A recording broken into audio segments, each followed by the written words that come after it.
Encantado. Bueno, hemos tenido una sesión en el Parlamento en el que se ha convocado al ministro del Interior de Pedro Castillo, Willy Huerta. Él es el ministro del Interior en el momento en que Castillo intentó un golpe de Estado el 7 de diciembre. Y una vez más es un ministro que no sabía nada, que no tiene nada que decir, porque él quedó tan impresionado como todo el mundo con lo que Pedro Castillo dijo, sin informarle a nadie y sin consultarle a nadie. Esa es su versión. De manera que no sabemos, no hemos avanzado nada respecto de quién redactó el discurso con los argumentos jurídicos que se emplean. Difícilmente podemos imaginar que lo ha hecho Pedro Castillo. Y quién lo redactó en una computadora para que lo lea el señor Castillo. Su opinión sobre esta investigación y los alcances de la precisión de marco normativo para juzgarlo y eventualmente condenar a Pedro Castillo por el golpe de Estado. A ver, yo creo que estamos arrastrando en esto, Fernando, una profunda distorsión. Estamos enseguecidos con el golpe de Estado, que de hecho es una construcción muy dura y creo que representa mucho del impacto que tuvo ese discurso en quien no lo escuchamos.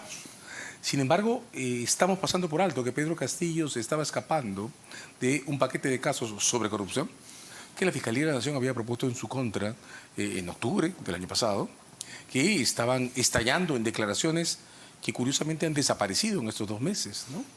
De varias maneras... Lo del golpe de Estado ocultó todo lo que llevó a él, ¿no? De varias los casos maneras, de corrupción. Sí, de varias maneras sustituyó o ha sustituido el tema en discusión. Hace 2 meses que hablamos del golpe de Estado y nos hemos olvidado de los casos de corrupción. Me llama la atención profundamente que el Congreso, que tendría que haber acelerado el procedimiento de desafuero por los casos de corrupción a consecuencia del golpe y que podría haber además asignado a ese golpe y a ese intento de fuga el sentido de una provocación o de una perturbación que pone en peligro el caso completo, se haya paralizado. A este momento, Fernando, casi 2 meses después del evento, Pedro Castillo sigue detenido por el golpe y está muy bien que esté detenido por el golpe, pero no tiene ningún detenido mandato, bajo un régimen preventivo, ¿no? Provisional, se llama prisión provisional, sí. Pero está detenido por el golpe, por orden judicial, sí.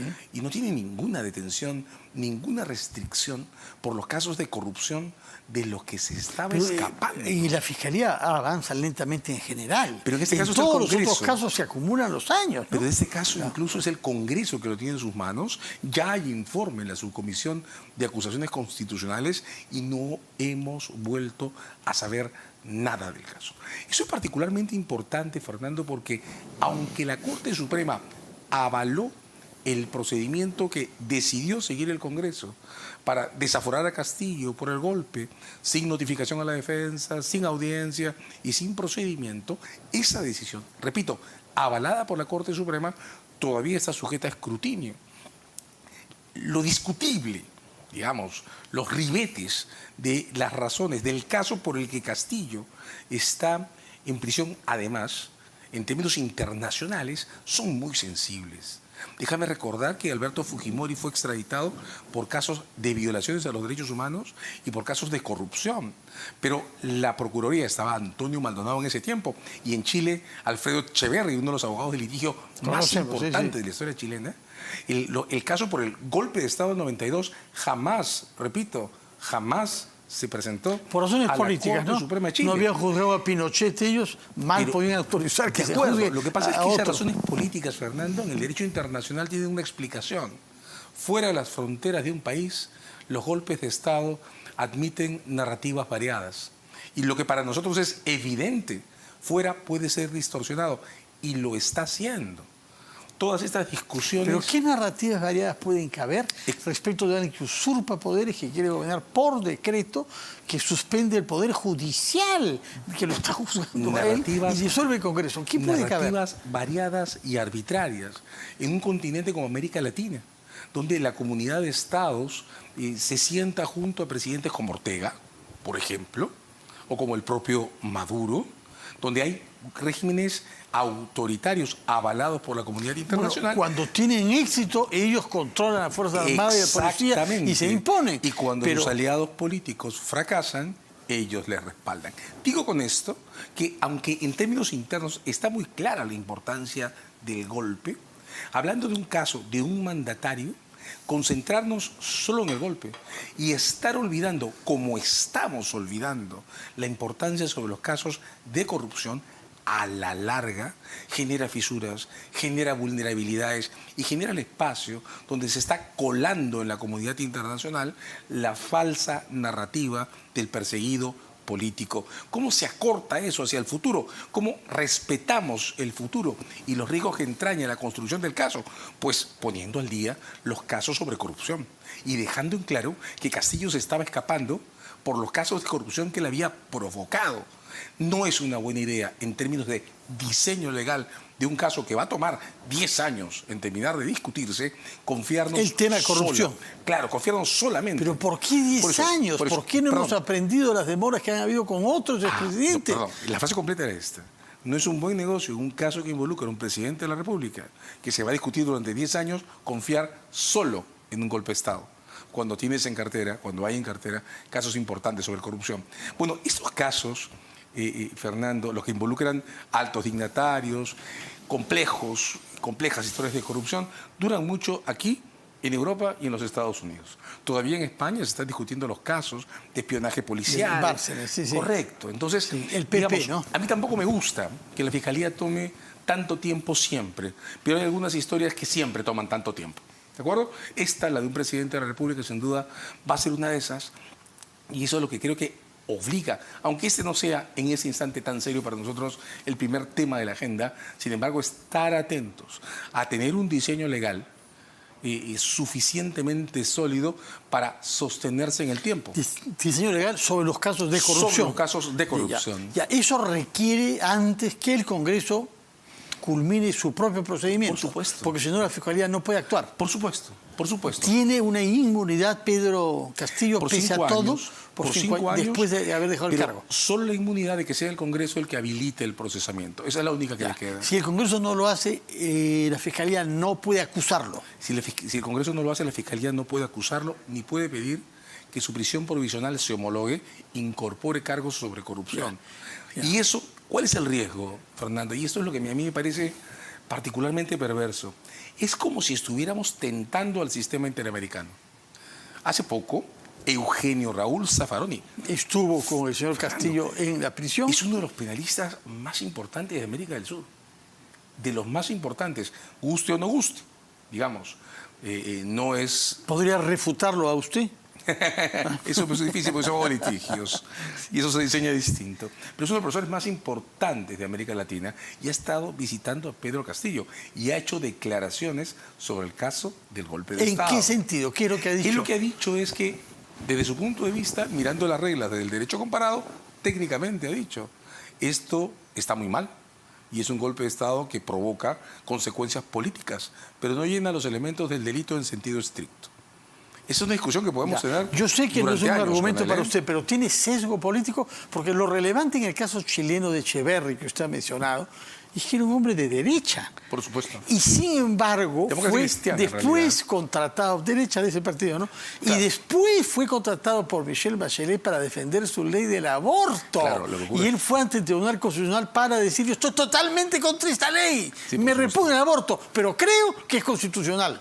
O sea, es un jurista puro que puede separar el lóbulo occidental del cerebro, que es su ideología, del lóbulo derecho, que es jurídico. Pero que recordemos, Fernando, que la democracia cristiana, la de los 70, que es de la que venía don Alfredo, fue siempre una organización basada en la doctrina social cristiana hacia la izquierda.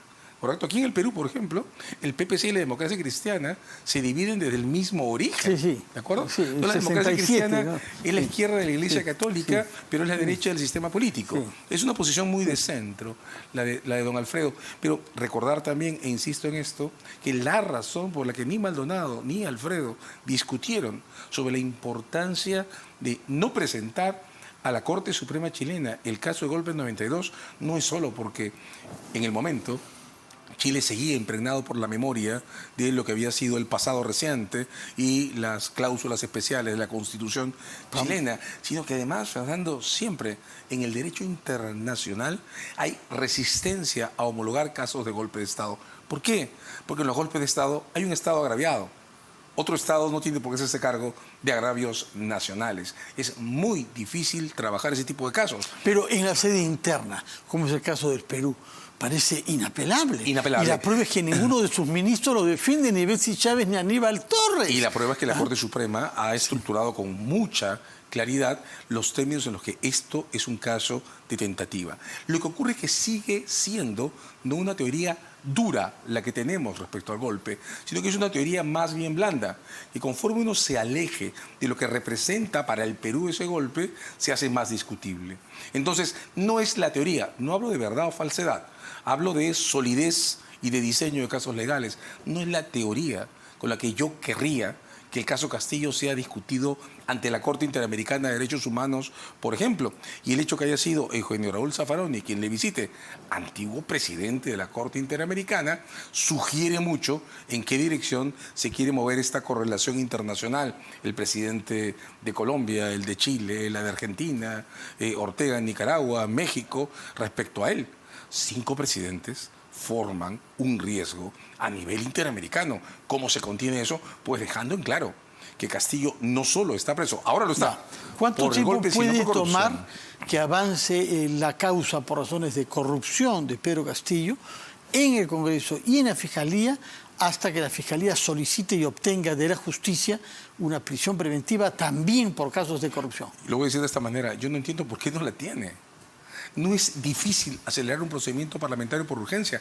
Compara la velocidad que impuso el Pleno a las discusiones sobre el golpe de Estado, velocidad completamente entendida, con la velocidad que no le están poniendo la a los velocidad casos sobre corrupción. fue de menos de horas, porque de otra manera se hubiera escapado, ¿no? No, pero no me refiero a la detención que hizo la Fiscalía. Sí. Días después, ese domingo, después del golpe de Estado, el Congreso, en una sola sesión, se planteó ante sí mismo el desafuero de Castillo por el golpe de Estado. Y sobre la base de ese desafuero, que el Congreso acordó en el Pleno, con el que exoneró todo trámite previo, también la comunicación a la defensa, también la defensa ante el Pleno, el Congreso habilitó a la Fiscalía para pasar al procedimiento preparatorio y obtener el mandato de detención por el golpe en un día. Pregunto, ¿no era una velocidad que también se merecían los casos sobre corrupción? Pero es menos evidente, ¿no? El golpe de Estado es algo patente, hecho ante las cámaras. Pero la corrupción, es complejo el circuito del dinero, ¿no? Es complejo de ver, pero resulta que el caso sobre corrupción ya había tenido plazo de defensa, ya había tenido maduración en la subcomisión y lo único que faltaba era votar el informe. El informe se aprobó finalmente y está en la comisión permanente. No falta nada, solo falta una sesión en el Pleno. Entonces, a veces, yo entiendo perfectamente por qué el Congreso aceleró de esa manera el caso sobre el golpe. Además, en términos internos, el efecto institucional de documentar ese golpe y de obtener, como el Congreso ha obtenido, o la Fiscalía ha obtenido, el aval de la Corte Suprema a que se siga por esa ruta, pues claro que es importante. Pero insisto en decirlo, cuando se organiza casos de este tipo, no solo hay que pensar en tiempo presente y no solo hay que pensar en la comunidad interna. Ese es el tipo de decisiones y situaciones que deben ser suficientemente sólidas para ser defendidas también en el futuro y también en la comunidad internacional. Y el costo de hacerlo no es alto, es solo poner al día un paquete de casos sobre corrupción. De acuerdo, tomamos nota entonces su advertencia de abogado experimentado en la sede nacional y ante instancias internacionales, supranacionales, el riesgo que significa que todo dependa de la causa de golpe de Estado, que naturalmente, como dice usted, ofrece otras lecturas a nivel internacional. Hablemos entonces